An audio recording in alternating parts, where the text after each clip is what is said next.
Welcome back. Pat. So, it doesn't look like we can actually, unfortunately, upgrade everything in this game. We're gonna be short tartar sauce, which is honestly, this time, fine by me, since it doesn't seem like that great of a weapon. But it looks like it wasn't guarded or anything. Oh, I see. Okay, good job, game. You taught me the gimmick of this area. See, gimmicks! You gotta do something different with each level. You're going all out for what might be the final level, I think? I think there were only 9 levels in the Dutchman's Graveyard, weren't there?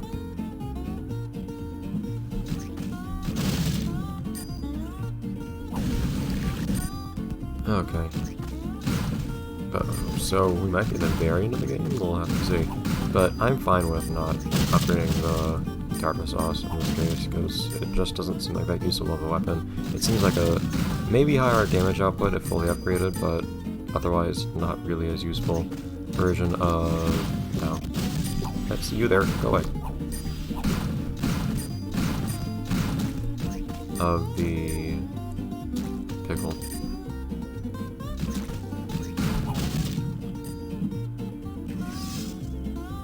It's not usually the sound that a bubble makes. This game has some weird sound design. Okay, long cutscene. I have a feeling that these sprockets are going to disappear by the time that I regain control. And... presto, we did not make the sprockets disappear, thank you. That would be mean.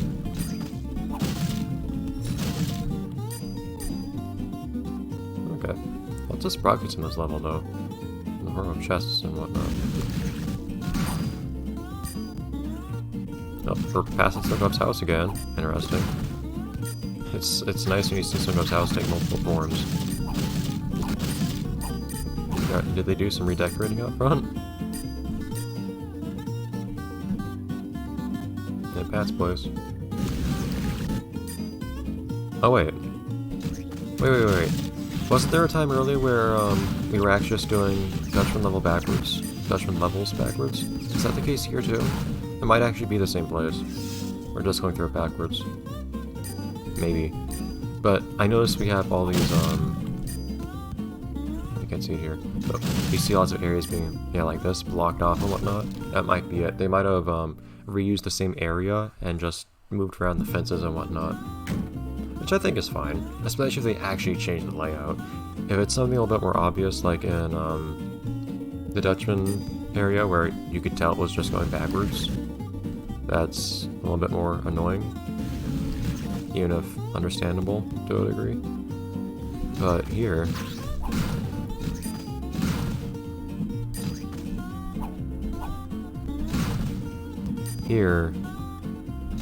they actually still make it a different level, they just happen to use the same asset for it, even though it plays differently. And see, this time we have a gimmick that makes the level different too. So I'm fine with that. Good job. Spawn kill.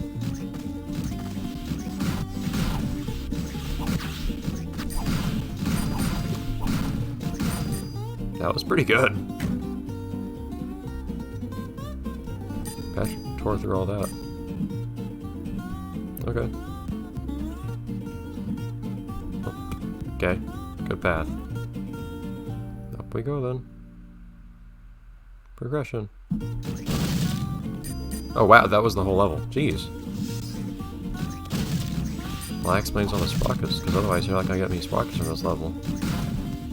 And of course, there's a mandatory sprocket quota that you have to fulfill for every level. If you don't include enough sprockets at that level, the feds come for you or something, I don't know. I'm tired. I'm saying strange things tonight. Look at that sprocket. Tantalizing. Here we go. I was just not allowed to pick it up. Was that actually the final level? Was it? Bring us through to the end, Patrick. With Ultimate Pickle. No, we have 10 levels.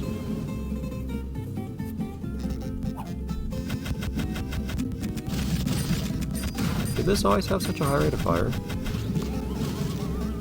Not very useful. Was that like an electrically charged Krabby Patty? What are the little circles that come off the Krabby Patty? Are those smell symbols? Smell symbols? Look.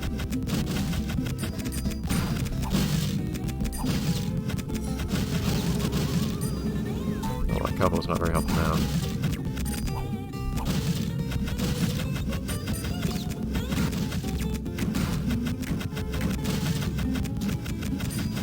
And it's kind of nice shooting so fast and whatnot. I don't know if it actually increased the speed of fire or not, or if it always shot this fast. But it would be nice if it told me that it increased things like the rate of fire too. I never noticed the rate of fire increasing for other weapons, I don't think, when I upgraded them. And of course the game needs to tell you too that you're gonna get nice gimmicks like upgraded rate of fire to, if nothing else, just to get you to want to buy upgrades, to get you excited, but also so you can notice those things. Because you might not notice something like that otherwise, but would otherwise make you think, oh yeah, this upgrade was worth it. Yeah, I communicate that stuff to the player. Producing pickles at impeccable pace. Come on, Patrick, run. Boom. I'm outrunning that thing by quite a lot now.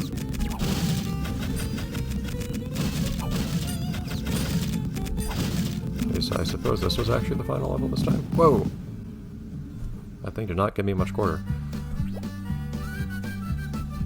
As a formality, I might upgrade a little bit of tartar sauce, or as a formality, I might say, you get none of my money. Oh, what? Whoops. Or as a formality, I might actually pay for that. For some reason, I thought that there were only 10 levels in the pedestrian spot. Was I wrong? Oh. No. So that's how you can see how many levels there are. Interesting little select screen. Yeah, see, there was only 10. Here we have maybe 11? And does that include the bite? No. Bite's also... Huh. I don't know. We'll see. We're not gonna fully upgrade it or anything, but... I guess we'll acknowledge it. Maybe its range increases with better... with upgrades or something too, I don't know. But as it is, it's not useful since it's not upgraded. So I won't bother with it. I might pickle it up a little bit though, along the way.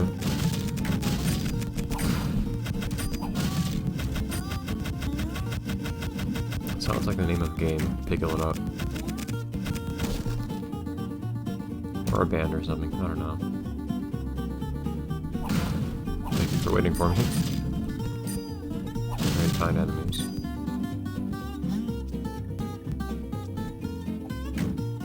It's always amusing when enemies just wait for you, and the world just stops during cutscenes like that, but it's also even more funny when the world doesn't stop during cutscenes like that, because then funny things can happen during them. Or you have games like Shadow of the Colossus, where you can actually, like, defeat a boss during its introductory cutscene. I don't think you can actually do that in Shadow of the Colossus, but you can do cool things like, the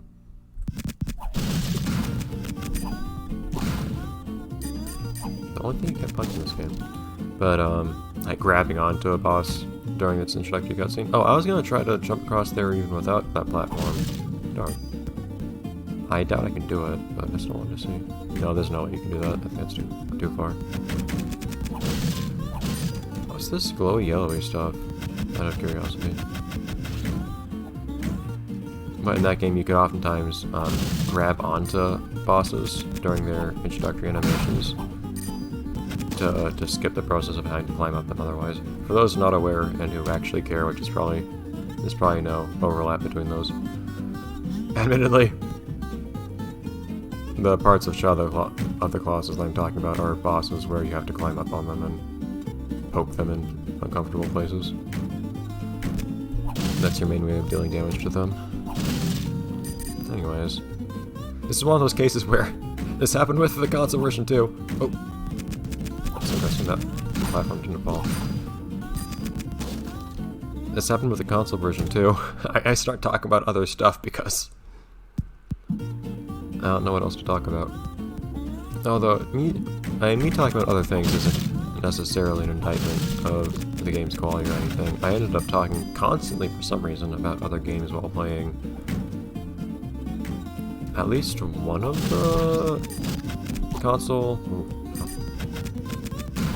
I think I like to read more, honestly. One of the console Fairly Odd Parents games. I don't remember if it was I think it was just breaking the rules, not the sequel in Spirit, Shadow Showdown. Breaking the rules, for some reason I could not stop thinking of other games. There's no walls now. Game's going easy on us. When I was playing that, everything in that game reminded me of other games. I really don't know why. It wasn't like a super tropey game or anything. But I think it was fine as a game. Except for one bug I found that made you restart the level. But anyways...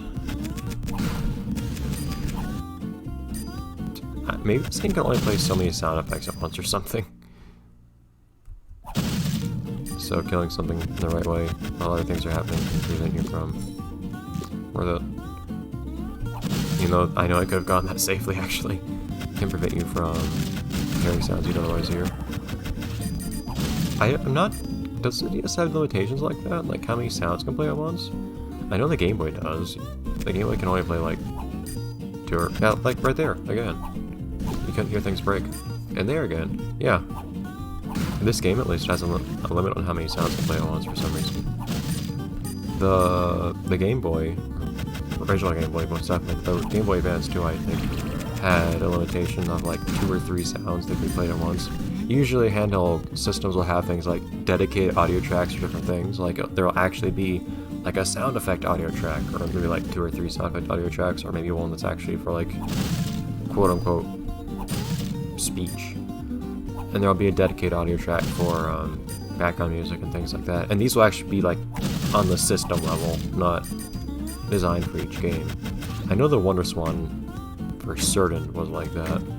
I think when I was playing... oh wait. I think when I was playing Klonoa Moonlight Museum on the Wonder Swan, only Wonder Swan game I played, I think on the emulator for that you could actually selectively disable those sound effects for, or the different tracks of audio, I think.